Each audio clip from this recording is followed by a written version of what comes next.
Welcome back, guys. Are you sick of this outfit yet? I had a day off and I felt it was the perfect opportunity to shoot a bunch of videos. I committed the cardinal sin of skipping a few weeks of uploading, and it made me feel horrible. I have a very strong work ethic, so not completing my job or what I expected from myself made me feel awful. So I'm coming back strong. Today, we're gonna fix some toys.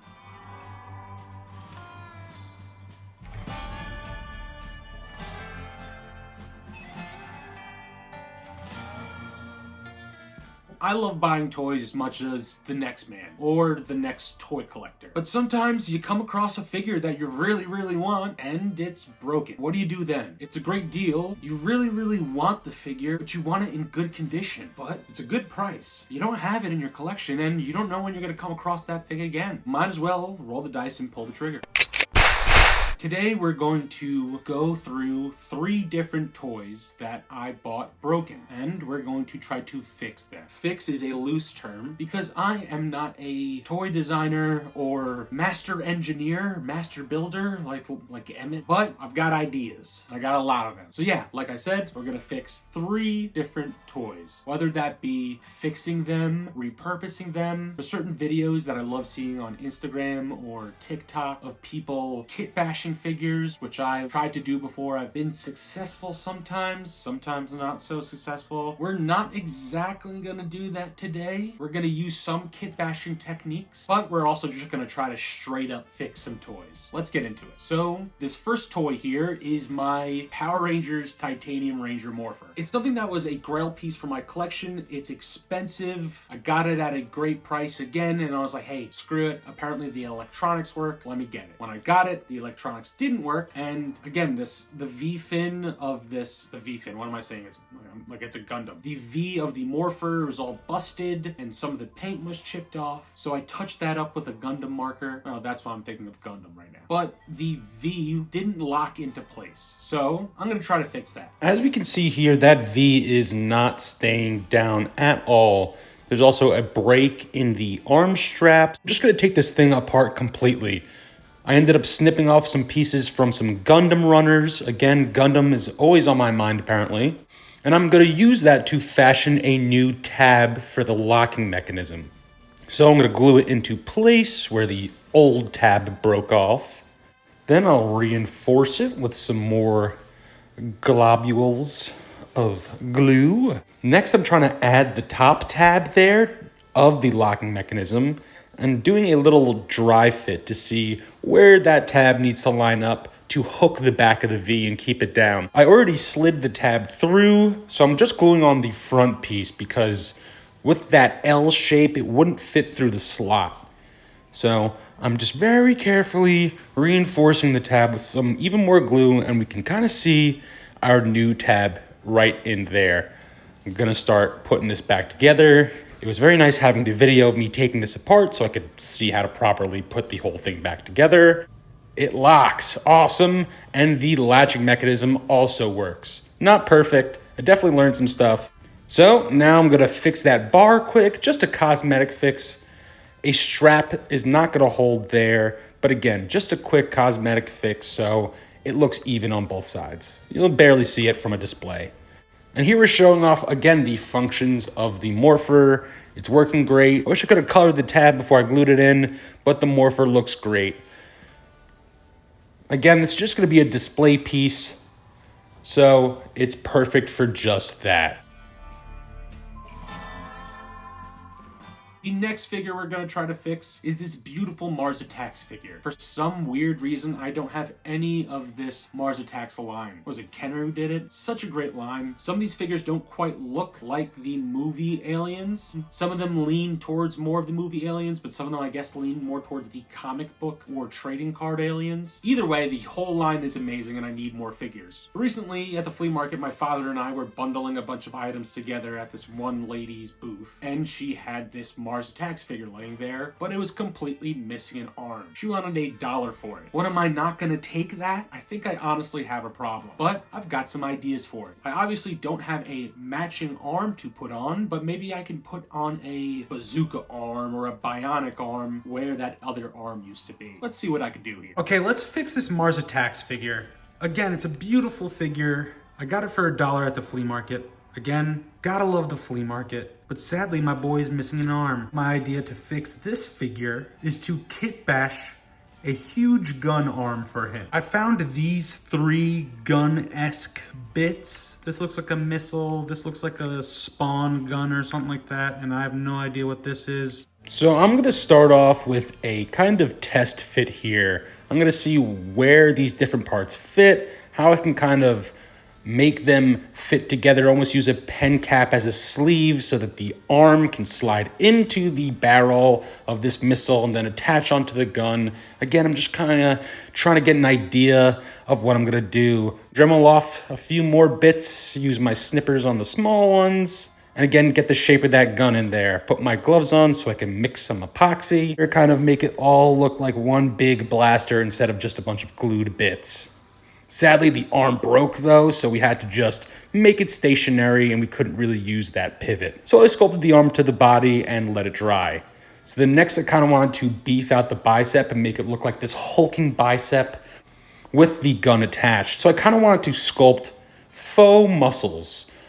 They don't have to be exact, but it just needs to look like some type of faux musculature. And then I'll get some designs in there for the, again, different muscles in the bicep and tricep and the shoulder, or whatever those anatomical things are. Really smooth out the lines, and then even try to replicate the ribbed striped pattern of the Mars Attacks alien suits there, and then making them a little bit thicker and smoother with that toothpick. There it is when I'm all done, and I'm gonna let that dry before I touch it again. But I'm also gonna roll out some little snakies of epoxy and add these really cool wire details. It almost looks like a biomechanical thing where the gun is attached and fused into his arm. Really cool. Next, I'll cut a pen cap and I'll kit bash it over the wires to almost be like a wire cover. Move the seams, make sure it's nice and secured. I'm gonna do a little bit of cleanup and adding some bips and bops all over the place to give a little bit of more detail. Now I'm gonna start painting this thing gold with my Gundam marker. I had the idea of gold because it fit the rest of his armor and the kind of supreme leader feeling of the figure. But then I had the idea, what if we make this kind of a special supreme leader, a big gunner supreme leader, and we make his outfit silver and gold. So I added the silver onto the green parts and the gold onto the already gold parts just to make sure that both of them are shining. And again, it was so tricky to get everything in the cracks and crevices, but luckily those Gundam markers bleed very nicely. And we're getting close, but again, there's just so much to do, so many different layers of color I gotta do. And there you have it, folks, our fully fixed Supreme Leader Mars Attacks alien. He looks really nice with his new kind of gold and silver outfit. It really pops and shines and makes his head kind of stick out. And I'm really loving how the gun and the gold tubes are kind of fusing with his outfit and really coming together. So happy I picked this guy up and decided to fix him.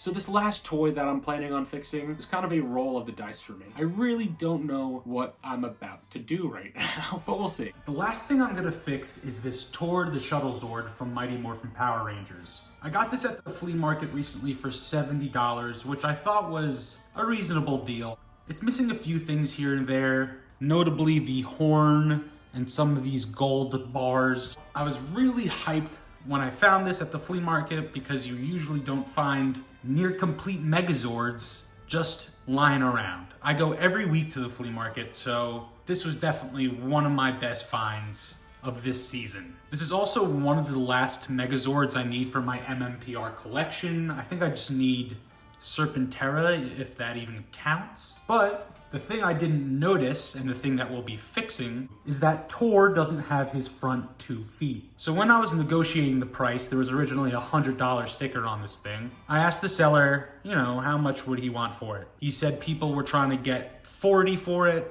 but he wasn't having it. So I threw out 50, 60, he said 70, and I said deal. He said that there was something inside, so I was like, all right, awesome. I peeked in the crack and could see it was a Tiger Zord. I have a Tiger Zord. This will actually be my 3rd Tiger Zord. I had one, I got another one, sold it, and then this will be my 3rd. It's in pretty good condition. It's got the chrome, he's got his crown, it's missing all the bubbles and stuff, but his stickers are nice. He's even got the battery cover. I gotta put some batteries in him and see if it works. But this actually may be in better condition than the Tiger Zord I have right now. So I'll definitely be swapping it out and then selling that other Tiger Zord. But also in this cavity when I opened it was the feet. And as you can see, they were broken clean off at the screw points. So I ended up having to use an Allen key to help get those little pegs out of there. There wasn't really any way to grip it other than the Allen key. Then I started to evenly glue back the little pegs, almost using them like puzzle pieces and twisting them till they lined up. Then we're doing a little dry fit, and now I'm just gonna send it and glue those bad boys in. If I try to screw it back in, the screws would just rip the pegs off. Got some promise here, boys, and then tragedy strikes.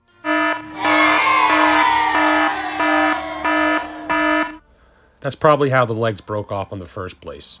So, had to do all of that all over again, and there we go. There's Tor. Then I'm going to put some weights on top of him to kind of press those legs down a little more, and then glue the seams again where the hinges aren't, so that we still have movement, but the legs are secured. It doesn't matter if these legs are glued to the base because they're not supposed to go anywhere. And here's Tor in his Shuttle Zord mode. He's a beautiful big snapping turtle. Look at this guy. Love all the guns and the chrome and all the stickers. He isn't in the greatest shape, but he also still looks amazing. And oh my god, this robot mode is so silly, but it's so amazing. I love his little head. I wish I had the little spike for his crown, but still, he looks so great. So happy to add this to the collection and fix him up. And again, I'm one step closer to completing MMPR, baby. So what did we learn today, folks? Sometimes it's worth it to go for that broken toy. You can fix it, you can repurpose it, and give it a better home. Again, especially in cases like with these toys, if you're getting a great deal, why not? And if you're confident in yourself, why not try to fix it? Why not try to go and try to bring it up to that better condition and bring it up to your standards, or get creative and have something fun with it? I hope you enjoyed this video. I hope this video kind of gives you the confidence to go out there and try to fix some toys of yours, or go out there and buy some broken toys yourself and try to fix them yourself. Don't be afraid of that broken figure at the bottom of the bin. Don't be afraid of trying to fix that figure that's been lying in pieces on your shelf. Get some Gorilla Glue, use your imagination, and get to work. I hope you enjoyed what I was able to make and what I was able to do with these toys. And let me know if this is something you'd like to see me do more. There's a plethora of broken toys out there just waiting for me to get my grubby mitts on them and try to fix them. You can't fix it, Drake. You can't fix what's already broken, Drake. Yeah, well, watch me.